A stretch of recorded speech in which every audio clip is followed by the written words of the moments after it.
곧 이어서 성공적인 가정 목회를 위한 프로그램 갓패밀리가 방송됩니다.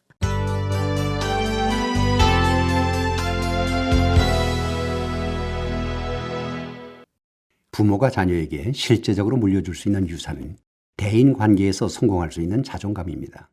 그렇다면 이 자존감을 어떻게 자녀들에게 물려줄 수 있습니까? 사랑과 용납, 갓패밀리, 이 시간의 주제입니다. 사랑이란 상대방에게 유익을 주는 행동이지요. 그래서 진정한 사랑을 위해서는 나의 희생이 전제가 되어야 합니다. 나의 희생이 없이는 상대에게 진정한 유익을 줄 수가 없기 때문인 거지요. 따라서 부모가 자녀들에게 무조건적인 사랑을 말과 행동으로 표현하는 것이 하나의 습관이 될 수 있도록 해야 되겠지요.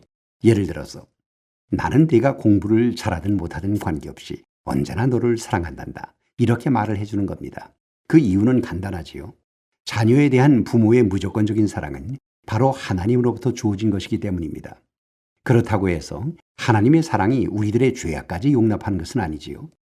마찬가지로 자녀에 대한 무조건적인 사랑이라고 해서 자녀들의 죄악과 잘못까지도 포용해서는 안 됩니다. 잘못을 사랑의 회초리로 다스리는 것이 하나님의 사랑을 닮은 진정한 부모의 사랑인 것입니다. 그런데 여기에서 하나의 문제가 생겨납니다. 즉, 사랑받지 못하고 자란 부모들이 자녀를 진정으로 사랑하지 못한다고 하는 사실이지요. 사랑을 받아보지 못했기 때문에 사랑할 줄을 모른다고 하는 겁니다. 자신이 어릴 때 부모로부터 받은 상처를 가슴에 안은 채 자기 자녀 역시도 사랑하지 못하면서 절망하는 모습을 보게 되는 거지요. 대부분의 사람들은 자신이 사랑받지 못한 채 상처만 받았다고 이야기를 합니다. 그렇다면 무엇이 상처일까요? 내가 기대했던 대로 사랑받지 못한 것, 존중받지 못한 것, 내가 원하는 대로 대접받지 못한 것, 이 모든 것이 상처의 원인이 되겠지요. 그렇지만 사실 이 모든 상처는 나의 이기심이 불러들인 죄악의 찌꺼기입니다. 이 사실을 깨닫고 나서 나의 이기심의 죄를 회개하고 또 새롭게 하나님의 사랑을 받아들일 필요가 있는 거지요. 언제까지나 나에게 상처를 주었다고 생각하는 부모를 탓하고 또 형제를 탓한다는 것은 올바른 신앙의 자세가 아닙니다. 하루속히 이 잘못된 상처를 청산하고 하나님의 무조건적인 사랑을 자녀에게 쏟아 부을 필요가 있는 거지요. 따라서 절대로 자녀들을 조건적으로 사랑해서는 안 될 것입니다.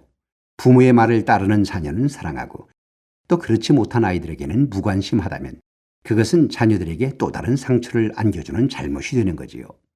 따라서 우리의 자녀는 하나님이 우리들 부모에게 잠시 양육을 맡기신 하나님의 자녀라고 하는 신분을 잊지 않은 채 그들을 하나님의 말씀으로 훈계하고 양육해야 됩니다. 이 과정에서 아이들이 잘못했을 때 사랑의 매로 다스리면서 그들이 사랑을 느끼도록 해야 되겠지요. 이처럼 사랑이란 받는 것이 아니라 주는 것입니다. 그래서 사랑받지 못하고 자란 부모가 사랑을 자녀에게 쏟아부을 때 부모 자신이 자신의 상처를 딛고 일어나서 자기 가슴 속에 차오르는 하나님의 사랑을 깨닫게 될 것입니다. 이것이 바로 주는 자에게 채워주시는 하나님의 사랑의 은혜인 것이지요. 그래서 오늘 아침에는 하나님 사랑이라고 하는 한 권의 귀중한 책자를 여러분 앞에 권해드립니다. 갓패밀리 강한삼이었습니다.